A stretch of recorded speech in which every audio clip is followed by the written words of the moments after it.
नमस्कार दोस्तों। पिछले वीडियो से बात को आगे बढ़ाते हैं। तो दोस्तों, पिछले वीडियो में हमने ये तो कहा कि दुख तो है, पहले ये स्वीकार लें। तो अब हमने ये स्वीकार लिया है कि दुख तो है, फिर नेक्स्ट स्टेप क्या होता है?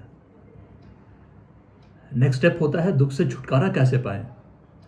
और हमने ये भी कहा कि इसी छुटकारा पाने के क्रम में ना जाने हमने क्या क्या कर डाला। अब इसे मैं दुख कह रहा हूँ, इसी के अलग अलग शेड्स हैं। इसको हम फियर कह सकते हैं, भय कह सकते हैं, इनसिक्योरिटी कह सकते हैं, हम जो भी कहें। और इसी चीज़ से डील करने के लिए शायद जो पूरा मॉडर्न मैन है, जो इवॉल्व किया है, जो आधुनिक मानव ने जो इवॉल्व किया है, वो इसी चीज़ को डील करने के लिए किया है। अभी हम जो साइंस एंड टेक से भी जो चीज़ें इस्तेमाल करते हैं, वो हमारी अगर हम डीप में जाकर रखें तो हम हमारी किसी इनसिक्योरिटी को ही डील करते हैं। हम जो भी चीज़ें करते हैं वो क्यों करते हैं? क्योंकि हम इनसिक्योर होते हैं कि ये नहीं होगा तो मेरे पास क्या बचेगा। तो उस क्रम में हम वो चीज़ें सीखते हैं जो साइंस एंड टेक्नोलॉजी ने हमें बना कर दी है, या अपनी रोज़मर्रा की ज़रूरतों को पूरा करने के लिए जो टेक्नोलॉजी ने बनाकर वस्तुएं दी है वो इस्तेमाल करते हैं। या आध्यात्मिक स्तर पर हम साहित्यों को लेते हैं, या तो साहित्यों को पढ़ते हैं, या तो प्रैक्टिसेस में रहते हैं, रिलीजियस प्रैक्टिसेस में रहते हैं। और ये सब किस लिए? क्योंकि हमें दुख से छुटकारा पाना है। अभी ये दुख से छुटकारा पाना है, ये तो बात क्लियर है। और ये भी बात क्लियर है कि इसी दुख से छुटकारा पाने के क्रम में हमने सारी चीज़ें विकसित की हैं, स्पिरिचुअल या आध्यात्मिक स्तर पर भी, और मटेरियल स्तर पर भी, वैज्ञानिक स्तर पर भी। लेकिन अगर हम क्वेश्चन ये करें कि दुख से छुटकारा पाना क्यों है, तो ये थोड़ा ट्विस्टेड क्वेश्चन हो जाता है। ये क्वेश्चन का आंसर बहुत स्ट्रेट फॉरवर्ड नहीं है, क्योंकि शायद स्वाभाविक रूप से हमें दुख नहीं पसंद, इनसिक्योरिटी नहीं पसंद। और स्वाभाविक रूप से इसीलिए पसंद नहीं कि शायद वो हमारी सर्वाइवल को थ्रेटन करता है। ये जो दुख है या ये जो इनसिक्योरिटी है, हम शायद हमारे बॉडी मेमोरी में ये स्टोर्ड है कि ये चीज़ हमारी सर्वाइवल को थ्रेटन करता है। तो एक जो बेसिक चीज़ है कि जीवन के बारे में, कि जीवन सर्वाइव करना चाहता है, तो शायद ये सर्वाइवल इंस्टिंक्ट का ही हिस्सा है। तो अगर हम ये बात मान लें कि हम इनसिक्योरिटी से, दुखों से पीछा इसीलिए छुड़ाना चाहते हैं क्योंकि ये हमारी सर्वाइवल इंस्टिंक्ट है, तो क्या ये बात सही होगी दोस्तों? शायद किसी पशु के लिए ये बात सही हो। हालांकि पशु, हम ये नहीं कह सकते किसी सुख दुख का अनुभव करते हैं, लेकिन उनके लिए सर्वाइवल एक बहुत बड़ी समस्या है। लेकिन हमारे लिए, जहाँ सर्वाइवल एक बड़ी समस्या नहीं है, क्या हम ये कह सकते हैं कि हम दुख से इसीलिए छुटकारा पाना चाहते हैं कि हम सर्वाइव करना चाहते हैं? अगर हम ये कहते हैं तो वो शायद कोई फिलॉसफिकल डिडक्शन होगा, लॉजिकल डिडक्शन हो सकता है। हम शायद लिंक कर रहे हैं कि अच्छा, अगर मेरे पास जॉब की इनसिक्योरिटी मुझे क्यों है? क्योंकि अगर मेरे पास जॉब नहीं रहेगी तो मेरे पास पैसे नहीं होंगे, पैसे नहीं कमाने के होंगे, तो मैं भोजन की व्यवस्था कैसे करूँगा? भोजन की व्यवस्था नहीं होगी तो फिर मैं सर्वाइव कैसे करूँगा? क्या इतनी दूर तक हम सोचते हैं? दोस्तों, हम सब ये जानते हैं कि हम इतनी दूर तक तो नहीं सोचते। हम इतनी दूर तक नहीं सोचते कि इनसिक्योरिटी इसीलिए है कि हमें भोजन कहाँ से मिलेगा। जैसा कि हमने पहले वीडियो में कह दिया कि सर्वाइवल टेकन केयर है, तो ये रीज़न तो नहीं हो सकता कि हमारा सर्वाइवल खतरे में पड़ जाएगा अगर हम दुख, पीड़ा, एंग्जाइटी, फियर, इन सारी चीज़ों में रहे। तो ये तो एक फैक्ट है कि उससे हमारा सर्वाइवल थ्रेटन नहीं हो रहा। अगर दुख है भी तो भी हम सर्वाइव कर ही जा रहे हैं, और ये हमने देखा है कि दुख के साथ ही हम सर्वाइव कर रहे हैं। तो फिर हम दुख से क्यों छुटकारा पाना चाहते हैं? क्या इसके पीछे कोई डीप फंडामेंटल है जो हम पकड़ नहीं पा रहे? क्योंकि फॉर श्योर ये सर्वाइवल का प्रॉब्लम तो नहीं है। तो दोस्तों, अगर हम ये समझना चाहें तो चलिए हम एक स्टेप बैक करते हैं, एक कदम पीछे लेते हैं और कोई भी रोज़मर्रा के काम के बारे में सोचते हैं जो हम करते हैं, और स्वाभाविक रूप से हम किसी भी तरह की नकारात्मक भावना के जाल में फंस जाते हैं। अब सबके बारे में नहीं कह सकता। अगर मैं सिर्फ अपने बारे में कहूँ तो अगर मुझे कोई काम करना है तो उस काम में मैं एंग्जाइटी का शिकार हो जाता हूँ। जैसा कि कहा कि ऐसा नहीं है कि हमेशा एंग्जाइटी का शिकार रहूँगा, लेकिन मोमेंट्स ऑफ एंग्जाइटी आएगी, मोमेंट्स ऑफ जो भी हम कहें, और उस एंग्जाइटी को लेकर शायद और तरह की भी नकारात्मक भावनाएं आ जाएं। तो वो कैसे हो रहा है? अब मुझे पता है कि मुझे क्या करना है। जो मुझे करना है वो एक फैक्ट है, एक फैक्चुअल इंफॉर्मेशन है जो मेरे ब्रेन में स्टोर्ड है। मुझे पता है कि मेरा काम मुझे कैसे करना है। तो वो फैक्चुअल इंफॉर्मेशन तो ब्रेन में स्टोर्ड है, लेकिन फिर उसके बियॉन्ड ना जाने कहां से ये बात आ गई कि अगर ये काम नहीं हुआ तो क्या होगा। इस सोच का कोई फैक्चुअल बेस नहीं है। फैक्ट क्या है? फैक्ट तो सिर्फ ये है कि भाई ये काम है, मुझे ये करना है। लेकिन ये चीज कहां से आ गई कि अगर ये काम नहीं हुआ तो फिर क्या होगा? इसका तो कोई फैक्चुअल बेसिस ही नहीं। फिर ये कहां से आ रहा है? तो अगर मैं इसमें और गहरा उतरना चाहूं तो शायद मैं ये चाहता हूं कि मैं काम अच्छे से करूं।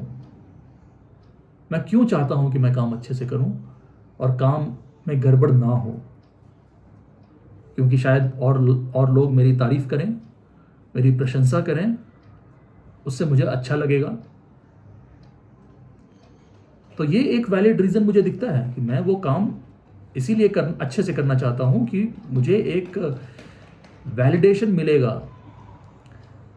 फैक्ट ये है कि मुझे ये अच्छा लगता है जब दूसरे मुझे अप्रिशिएट करते हैं, लेकिन फिर समय के साथ in due course of time इसको ऐसा बना दिया जाता है फिलॉसफी में कि दूसरों के वैलिडेशन की क्या ज़रूरत है, आप खुद में खुश रहें। बात यहीं से शुरू हुई कि मुझे मेरा काम अच्छे से इसीलिए करना था क्योंकि समाज मुझे अप्रिशिएट करता है, लोग मुझे अप्रिशिएट करते हैं, इसीलिए मैं ये काम अच्छे से करना चाहता था। लेकिन हम ये सब जानते हैं कि ऐसा हमेशा तो होता नहीं, काम में कभी गड़बड़ हो जाएगी मुझसे, तो उस समय दूसरे कुछ लोग मुझे अप्रिशिएट नहीं करेंगे। तो फिर फिलॉसफी में क्या कहा गया कि ज़रूरी नहीं कि हर कोई आपको अप्रिशिएट करे, तो आप खुद पे विश्वास रखें, आत्मविश्वास रखें और अपना काम करते रहें। फिर ये कहा गया कि दूसरे की वैलिडेशन के लिए आप काम ना करें, आप काम खुद के लिए करें। तो रूट में तो यही है कि भाई मुझे अप्रिसिएशन चाहिए, लेकिन फिर जब उस प्रॉब्लम को मैं डील नहीं कर पाया तो तरह तरह की बातें निकल आई। तो ये भी कोई इस समस्या को हल नहीं कर रहा, ये भी कोई कारण समझ में नहीं आ रहा कि मुझे दूसरों से अप्रिसिएशन क्यों चाहिए। तो हम जितनी बार क्यों करें, एक और क्यों पैदा हो जाता है। और ये तो मैं एक साधारण से काम का उदाहरण ले रहा हूं, आप चाहे कुछ भी उदाहरण ले लें। लोग कहते हैं मुझ में बहुत पैशन है, और पैशनेट लोग माउंट एवरेस्ट चढ़ जाते हैं, पहाड़ियां चढ़ जाते हैं। वो क्यों करते हैं? अगर आप ऐसे कैटेगरी में भी फॉल करते हैं तो क्या उसके पीछे भी, हाँ आप ये कह सकते हैं कि दूसरे अप्रिशिएट करें, उससे आपको फ़र्क नहीं पड़ता, आपको खुद में अच्छा लग रहा है, आपको खुद में वो एनर्जी फील हो रही है, शायद ये भी रीज़न हो सकता है। तो खुद में भी कुछ अच्छा फील होना एक रीज़न हो सकता है, या ये रीज़न हो सकता है कि दूसरे मुझे अच्छा कहें, ये रीज़न हो सकता है। तो ये सारे कारण हैं कि हम एक सर्टेन स्टेट में रहना चाहते हैं। तो रूट में जो वर्ड आ रहा है चाहत, इसे हम कहते हैं डिजायर। तो हर चीज के रूट में है डिजायर कि हमें एक पर्टिकुलर अवस्था पसंद है, एक पर्टिकुलर अवस्था की डिजायर है। इसीलिए हम शायद उस अवस्था के पीछे भागते हैं। इसी डिजायर को संस्कृत में काम कहा जाता है, इच्छा कह लें, अभिलाषा कह लें, कुछ भी कह लें, हम वर्ड कुछ भी दे दें, लेकिन ये जो चाहत है, ये जो डिजायर है एक पर्टिकुलर स्टेट में होने की, क्या हर चीज के रूट में यही नहीं है? तो दोस्तों, हम कितनी भी तरह से कितने भी उदाहरण ले लें, शायद हमारा जो अंतिम उत्तर होगा वो यही होने वाला है कि फंडामेंटल लेवल पे वो डिज़ायर है जो सब कुछ कंट्रोल कर रहा है। हम एक पर्टिकुलर अवस्था चाहते हैं और उसके लिए हम वो सारी चीज़ें करते हैं। और ये जो डिज़ायर है, इसी डिज़ायर में शायद सारी चीज़ें विकसित हुई। तो बहुत ज़रूरी है कि हम इस डिज़ायर की नेचर पर इंक्वायरी करें कि ये डिज़ायर है क्या, कुछ है भी या नहीं। तो दोस्तों, आध्यात्मिक स्तर पर भी देखें तो हम डिज़ायर ही करते हैं। हम डिज़ायर करते हैं ईश्वर की, हम डिज़ायर करते हैं सत्य की, हम जो भी कह लें, वहाँ भी डिज़ायर ही है। मटेरियल वर्ल्ड में भी डिज़ायर ही है। और ये इच्छा ही, क्योंकि हमें एक सर्टेन स्टेट की इच्छा है, तो उस स्टेट तक पहुँचने के लिए हमें बहुत सारी चीज़ें मार्ग में बाधा बनती हैं। तो क्योंकि वो हमारे मार्ग में बाधा बनती हैं, अब ये जो भी नकारात्मक भावनाओं की बात हम कर रहे हैं, तो क्योंकि वो हमारी मार्ग में एक बाधा है, एक रोड़ा है, तो उन्हें हम हटाना चाहते हैं और अपने लक्ष्य तक पहुंचना चाहते हैं। और ये सब हमने देख लिया कि डिज़ायर कहीं रुकती नहीं। चाहे हम माउंट एवरेस्ट भी चढ़ लें तो वहाँ भी जाकर ऐसा नहीं है कि वो इच्छा समाप्त हो जाती है, फिर हम उससे बड़ा पीक खोजेंगे, कुछ और खोजेंगे। वो रुकने वाली चीज़ नहीं। और दोस्तों, अगर हम इससे आगे बढ़ें तो ये जो डिज़ायर है, इसमें क्या एनॉर्मस एनर्जी इन्वॉल्व नहीं। हम जो भी चीज़ डिज़ायर करना चाहते हैं, जो भी हम लक्ष्य निर्धारित करते हैं, क्या वो हमें एक बहुत असाधारण सी ऊर्जा नहीं देती? बस ये सोच लेना और उसमें कि मुझे कुछ बनना है से नहीं होता। हम सब जानते हैं उसके पीछे डिज़ायर होनी चाहिए। आप उसे पैशन कह सकते हैं या आप कुछ भी शब्द कह लें। और इसीलिए हमने अपने पिछले वीडियोस में कहा कि शब्द पूरी तरह कन्वे नहीं करते, लेकिन आप उसे जो भी नाम दें, उसके पीछे एक एनर्जी तो चाहिए। कोई भी चीज़ अगर आपको चाहिए तो क्या डिज़ायर ही एनर्जी है, पैशन ही एनर्जी है? तो हम ये भी कह सकते हैं कि ये एक ऊर्जा ही है, एक स्टेट से दूसरे स्टेट में जाने की, एक पर्टिकुलर स्टेट को प्राप्त करने की, एक निश्चित अवस्था में रहने की जो डिज़ायर है, वो एनर्जी है। और दोस्तों, हम सब जानते हैं कि, और ये साइंटिफिकली कंसिस्टेंट बात भी है कि एनर्जी पहले आती है, मास बाद में आता है, फिजिकलिटी बाद में आती है। तो अगर हम जो कॉस्मोलॉजी की थ्योरीज भी हैं वो भी हम कहेंगे, तो पहले एनर्जी थी और एनर्जी के कॉन्सेंट्रेट होने से मास निकल कर आता है, और हम मास एनर्जी इक्विवेलेंस की बात भी जानते हैं। लेकिन ये एक साइंटिफिकली कंसिस्टेंट बात है कि पहले मास या पहले शरीर या पहले फिजिकलिटी नहीं आई, पहले एनर्जी थी। एनर्जी से फिजिकलिटी आ रही है, एनर्जी से शरीर बन रहे हैं। तो क्योंकि हम कह रहे हैं, और ये बात बिल्कुल तार्किक रूप से भी स्पष्ट लग रही है कि डिज़ायर एनर्जी ही है, और इसी फील्ड ऑफ एनर्जी से सारे शरीर निकल रहे हैं, तरह तरह के शरीर निकल रहे हैं, क्योंकि एनर्जी ही पहले आती है। एनर्जी के बाद मास आता है या फिजिकलिटी आती है। तो हम ये भी कह सकते हैं कि डिज़ायर ही या डिज़ायर की energy he basis of existence है। जो पूरी सृष्टि है उसका आधार ही ये कामना है, ये काम है, डिज़ायर है।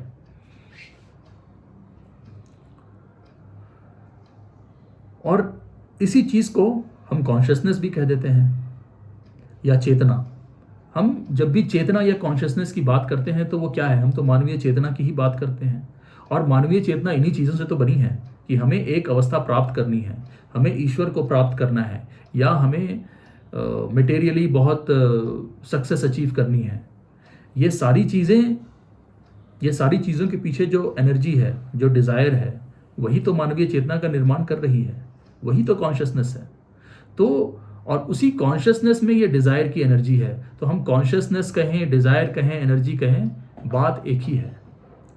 तो रूट में ये डिज़ायर है एक दूसरे अवस्था को प्राप्त करने की, और क्योंकि बाकी चीज़ें उस अवस्था को प्राप्त करने में बाधा बन रही हैं, इसीलिए हमको वो चीज़ें नहीं चाहिए। अब जब वो चीज़ें हमें नहीं चाहिए तो एक संघर्ष है, क्योंकि हमें कुछ नहीं चाहिए और कुछ पाने के लिए कुछ इन चीज़ों को हमें हटाना है, नकारात्मक भावनाओं को हटाना है, हमेशा पॉजिटिविटी में रहनी है। तो ये संघर्ष हमेशा बना रहेगा और हमेशा चिपका रहेगा हमारे साथ। क्यों? क्योंकि डिज़ायर है। अब दोस्तों, ये तो हमने समझ लिया कि डिज़ायर है, डिज़ायर ही कॉन्शियसनेस की एनर्जी है, डिज़ायर ही चेतना की एनर्जी है। लेकिन क्या डिज़ायर की ज़रूरत है? क्या ये क्वेश्चन कभी हमने खुद से किया है?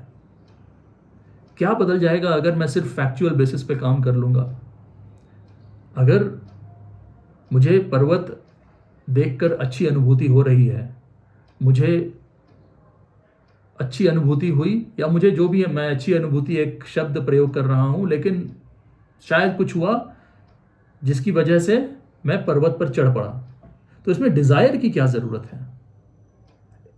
मैं कह सकता हूँ कि मैंने जिसे मैं कह रहा हूँ पर्वत को देखकर मुझे अच्छी अनुभूति हुई, माउंट एवरेस्ट को देखकर मुझे अच्छी अनुभूति हुई, मैं सिंपल कह सकता हूँ कि शायद एक एनर्जी का संचार हुआ और उस एनर्जी के संचार में मैंने पर्वत पे चढ़ाई कर ली। उसमें डिज़ायर की क्या आवश्यकता है? या मैं जो काम करता हूँ उस काम का फैक्ट मुझे पता है कि मुझे क्या काम करना है, और वो काम मैं उस फैक्चुअल बेसिस पे, उस फैक्ट के इंफॉर्मेशन पे कर सकता हूँ। उसमें भी डिज़ायर की क्या आवश्यकता है? डिज़ायर की, इच्छा की, कामना की जीवन के किसी भी परिप्रेक्ष्य में क्या आवश्यकता है? क्या हमने ये क्वेश्चन खुद से कभी किया है? बिना ये सोचे कि इससे मुझे ये प्राप्त होगा, क्या हम कुछ नहीं कर सकते? या अगर हम बिना ये सोचे कि इस काम को करने से मुझे क्या प्राप्त होगा, अगर वो काम हम करते हैं तो क्या वो काम नहीं होता? वो काम तो फिर भी होता है। फिर डिज़ायर की ज़रूरत ही क्या है? अब क्योंकि हम डिज़ायर की ज़रूरत नहीं समझा पाते, तो शायद हम इसे कुछ डिविनिटी से जोड़ दें, किसी पराशक्ति से जोड़ दें, परासत्ता से जोड़ दें, और फिर हम आगे बढ़ जाएं। लेकिन हम इस सच्चाई को डील नहीं कर पाए कि डिज़ायर की ज़रूरत ही क्या है। क्या ये सवाल कभी मानवीय सभ्यता ने अपने ब्रेन से किया कि डिज़ायर की क्या ज़रूरत है? और सबसे पहले ये सवाल करने के लिए भी जो क्वालिटी चाहिए, पहले तो वो क्वालिटी होनी चाहिए जो ये सवाल कर सके। अगर हम डिज़ायर में ही खुश हैं तो ये सवाल कभी नहीं कर पाएंगे। और हम सब जानते हैं कि डिज़ायर ने हमसे क्या क्या करवाया है, सृष्टि का कितना नाश करवाया है। हमारे डिज़ायर एक कुछ अच्छा खाने की, कुछ स्वादिष्ट खाने की, कितनी जानवरों की हत्या कराता है। हमारा डिज़ायर अच्छी सड़कों पे चलने की, तेज़ भागने की, कितने पेड़ों को कटवाता है, कितने जंगलों का नाश करवाता है, सृष्टि का कितना दोहन करवाता है। हमारा डिज़ायर दूसरे से बेहतर होने की हमसे क्या क्या करवाता है। एक देश का डिज़ायर दूसरे के ऊपर हावी होने की दो देशों में जंग करवाता है। क्या हमने ये सब नहीं देखा? और ये सब किस वजह से? जिस हर चीज़ के फंडामेंटल में डिज़ायर है। अब हम इसे पॉजिटिवली देखना चाहें, नेगेटिवली देखना चाहें, हमारे ऊपर है। लेकिन क्या डिज़ायर की कोई आवश्यकता है? क्या आवश्यकता है डिज़ायर की? जब कोई आवश्यकता नहीं है तो हम इसे क्यों ढोते हैं? क्या हम ये कह सकते हैं, या कोई ये कह सकता है डिज़ायर की क्या ज़रूरत है? अधिक से अधिक लोग यही कहेंगे कि डिज़ायर के बिना कैसे चलेगा? अगर मैं कुछ चाहूँगा ही नहीं तो कुछ पाऊँगा कैसे? ये एक स्वाभाविक सा प्रश्न है, लेकिन हम गहरे उतर के प्रश्न करते हैं। कुछ पाना है तो क्यों पाना है? अगर मुझे ज़रूरत होगी तभी मैं पाऊँगा उसको, और ज़रूरत होगी तो मैं ले ही लूँगा। उसमें इच्छा की ज़रूरत ही क्या है? तो दोस्तों, इस प्रश्न तक पहुँचना बहुत ज़रूरी है कि डिज़ायर की ज़रूरत ही क्या है? Can the man B free of desire? ये क्वेश्चन जे कृष्णमूर्ति पूछते हैं हमसे। क्या हमने ये क्वेश्चन सिर्फ सुन लिया? क्या ये क्वेश्चन हमने खुद से कभी किया कि डिजायर की जरूरत क्या है? क्या हम ये क्वेश्चन खुद से कर सकते हैं कि डिजायर की जरूरत क्या है? और क्या हम इस क्वेश्चन को करने के पहले इस बात से भी सचेत रह सकते हैं कि जब हम इस निष्कर्ष पर पहुंच जाएं कि डिजायर की कोई जरूरत नहीं, फिर भी डिजायर कायम है, तो फिर डिजायर को कंट्रोल कैसे करें? जो कि बहुत सारे धर्मों का विषय है। डिजायर को कंट्रोल कैसे करें? डिजायर को कंट्रोल करना क्या एक दूसरा डिजायर बन जाता है? क्या इस पूरे चक्र को हम देख सकते हैं? यही डिजायर की जो एनर्जी है, और हम जानते हैं कि एनर्जी से ही मास प्रोड्यूस होता है, और यही जो एनर्जी है ये शरीरों को जन्म देती रह रही है, ये सृष्टि का चक्र चला के रख रही है। लेकिन हमारे जीवन में डिजायर की क्या जरूरत है? क्या हम ये प्रश्न खुद से कर सकते हैं? और इस प्रश्न के उत्तर में स्वाभाविक रूप से हमें उत्तर यही मिलने वाला है कि डिजायर की कोई जरूरत नहीं।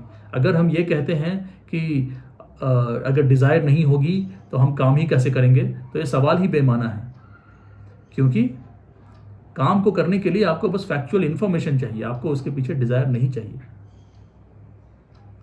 तो जब हम ये बात भी समझ जाएं कि डिजायर की कोई आवश्यकता नहीं, तो क्या बचता है? तो क्या वो एनर्जी जो डिजायर में वेस्ट हो रही है, वो जो डिजायर की ट्रेमेंडस एनर्जी है, फिर वो एनर्जी क्या करेगी? क्या वो हमारे मस्तिष्क के नेचर को बदल सकती है? क्या वो हमें एक नया इंसान बना सकती है? अपने एक वीडियो के अंत में जय कृष्णमूर्ति यही कहते हैं कि जब when a man is free of desire, तो मस्तिष्क का नेचर बदलता है, मस्तिष्क इवॉल्व करता है। मैं कहने में ऐसा कह रहा हूं, ये जय कृष्णमूर्ति कोई साइंटिस्ट नहीं थे कि वो साइंटिफिक थ्योरीज दे रहे थे, लेकिन वो अपनी बात कह रहे थे, क्योंकि वो फ्री ऑफ डिजायर थे। तो वो हर चीज, हर बार अपने आप को जिस तरह से अनुभव करते थे, अपने ब्रेन को जिस तरह से अनुभव करते थे, तो वो हमेशा इवोल्यूशन या एक कंटिन्यूअल चेंज, हम चेंज उसको शब्द नहीं कह सकते, लेकिन वो हमेशा ये इंगित करना चाहते थे कि वो कोई स्टैटिक सा चीज नहीं रह जाता। जब हम डिजायर से मुक्त हो जाते हैं, और मुक्त हो जाते हैं कंट्रोल करके नहीं, इस चीज को पूरी तरह देखकर कि डिजायर की जरूरत नहीं, जब हम डिजायर से मुक्त होते हैं तो समथिंग फिनोमिनल हैपन्स, ऐसा जय कृष्णमूर्ति कहते हैं। और वो जो फिनोमिनल हैपनिंग है वो कोई चेस करने की चीज़ नहीं कि हम उसे किसी प्रैक्टिस से चेस कर लें। अगर हम इस अवस्था में पहुँचें कि डिज़ायर की ज़रूरत नहीं, तो वो एनर्जी स्वयं ही उपलब्ध हो जाती है। और वो एनर्जी जिसने ऐसे मस्तिष्क को जन्म दिया, ऐसे शरीर को जन्म दिया, वो एनर्जी जब डिजायर फॉर्मेशन से मुक्त हो जाए तो वो क्या क्या कर सकती है, इसका कोई साइंटिफिक प्रूफ नहीं, इसको साइंस के जरिए नहीं प्रूव किया जा सकता, इसको बस जिया जा सकता है। तो क्या हम इस सत्य को जी सकते हैं? आइए ये सवाल स्वयं से करते हैं। क्या यही रिवोल्यूशन ऑफ कॉन्शियसनेस या चेतना की क्रांति नहीं? धन्यवाद मित्रों।